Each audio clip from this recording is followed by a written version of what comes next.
আপনি যদি একজন মুসলমান হয়ে থাকেন তাহলে এই 4টি কালিমা সহিহ শুদ্ধভাবে শিক্ষা করা আপনার দায়িত্ব। আর এই 4টি কালিমায় মারাত্মক মারাত্মক ভুলগুলো আপনি করছেন না তো? এই জন্য একটু সময় নিয়ে আমার সাথে মিলিয়ে দেখুন আপনার 4টি কালিমা সহিহ শুদ্ধ হচ্ছে কিনা। যদি ভুল হয়ে থাকে ইনশাআল্লাহ শুদ্ধ হয়ে যাবে। সর্বপ্রথম কালিমা তাইবা। কালিমা তাইবাতে অনেকে বলে লা ইলাহা। লা ইলাহা হচ্ছে ভুল শব্দ। সঠিক উচ্চারণ লাকে 3 আলিফ লম্বা করতে হবে। এখন 3 আলিফ লম্বা আপনি কিভাবে করবেন?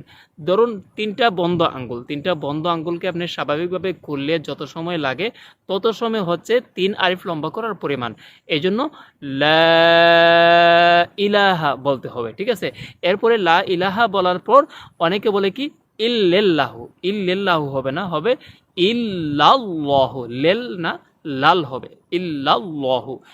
এরপরে অনেকেই ইল্লাল্লাহু বলে, লাহু হবে না, ল হবে, ল। মানে আল্লাহ শব্দটাকে মোটা করে বলতে হবে, বড় করে বলতে হবে। ইল্লাল্লাহু মুহাম্মাদুর রাসূলুল্লাহ। লুল্লাহর জায়গায় অনেক বলে রুল্লাহ, রুল্লাহ র দিয়া বলে, র দিয়া হবে না, লাম দিয়ে হবে রাসূলুল্লাহ। অনেকে লা বলে, রাসূলুল্লাহ বলে, লা হবে না, ল হবে মোটা করে। আগে বললাম না আল্লাহ শব্দটা মোটা করে বলতে হবে, ইল্লাল্লাহু। এখন কালিমা তাইবা আপনি সহিহ শুদ্ধভাবে এভাবে উচ্চারণ করুন, আমার সাথে মিলিয়ে দেখবেন। লা ইলাহা ইল্লাল্লাহু মুহাম্মাদুর রাসূলুল্লাহ। এরপর আসুন কালিমা শাহাদাত। কালিমা শাহাদাতে অনেকে এই ভুলগুলো করে থাকে। অনেকে বলে আশহাদু। আশহাদু হবে না, হবে আশহাদু। সঠিক উচ্চারণ আশহাদু। এরপরে আল্লাহ ইলাহা। লাকে অনেকেই লম্বা করে না, লা 3 আলিফ লম্বা করতে হবে এইভাবে। আশহাদু আল্লা ইলাহা ইল্লাল্লাহু। এই জায়গাতেও ইল্লাল বলা যাবে না, ইল্লাল্লাহু বলতে হবে, ঠিক আছে? আর আল্লাহ লা বলতে হবে না, ল হবে, ইল্লাল্লাহু।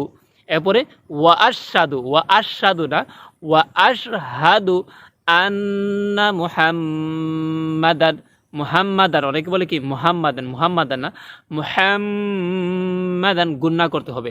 মুহাম্মাদান আবদুহু ওয়া রাসূলুহু।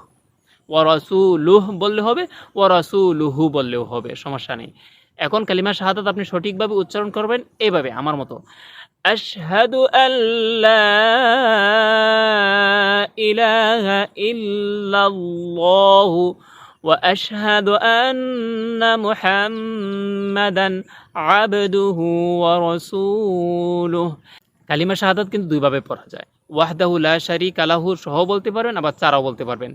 এত সময় আমি ওয়াহদাহু লা শারীকা লাহু চারা বলছি, এখন ওয়াহদাহু লা শারীকা লাহু সহ বলবো, আমার সাথে আপনারা মিলিয়ে নেবেন। আশহাদু আল্লা ইলাহা ইল্লাল্লাহু ওয়াহদাহু লা শারীকা লাহু ওয়া আশহাদু আন্না মুহাম্মাদান আবদুহু ওয়া রাসূলুহু। ইমানে মুজমাল আমার সাথে মিলিয়ে দেখুন আপনি ইমানে মুজমাল পারেন কিনা। যদি না পারেন তাহলে শিখে নেবেন, আর যদি ভুল হয়ে থাকে তাহলে শুদ্ধ করে নেবেন। আমানতু বিল্লাহি কামা হুয়া বিআসমাইহি ওয়া সিফাতিহি ওয়া ক্বাবিলতু জামিআ আহকামিহি ওয়া আরকানিহি। ইমানি মুফাসসাল। এই ইমানে মুফাসসালের যে 6টি বিষয় রয়েছে বা 7টি বলতে পারেন, এই বিষয়গুলোর উপর আমাদের ঈমান আনতে হবে। যদি ঈমান না আনি তাহলে আমরা মুসলমানই হতে পারবো না। এজন্য এই 6টি বিষয়ের উপর পরিপূর্ণ আমাদের বিশ্বাস রাখতে হবে, বিশ্বাস থাকতে হবে। ইমানে মুফাসসাল আমার সাথে মিলিয়ে দেখুন আপনার সহিহ শুদ্ধ হচ্ছে কিনা। آمنت بالله وملائكته وكتبه ورسله واليوم الآخر والقدر خيره وشره من الله تعالى والبعث بعد الموت। তো প্রিয় দিনী ভাই বোনেরা, আপনারা বারবার আমার সাথে ট্রাই করে দেখবেন, ইনশাল্লাহ আপনাদের যাদের সহি হচ্ছে না, শুদ্ধ হচ্ছে না, তারাও সহি শুদ্ধ করে নিতে পারবেন। আর আপনারা শেয়ার করে দিবেন, হয়তো আপনাদের শেয়ারের কারণে অনেক মুসলমান ভাই ও বোনেরা এই ভিডিওটি পেয়ে উপকৃত হবে, 4টি কালিমা সহি শুদ্ধভাবে শিখে নিতে পারবেন। প্লিজ শেয়ার করে দিন।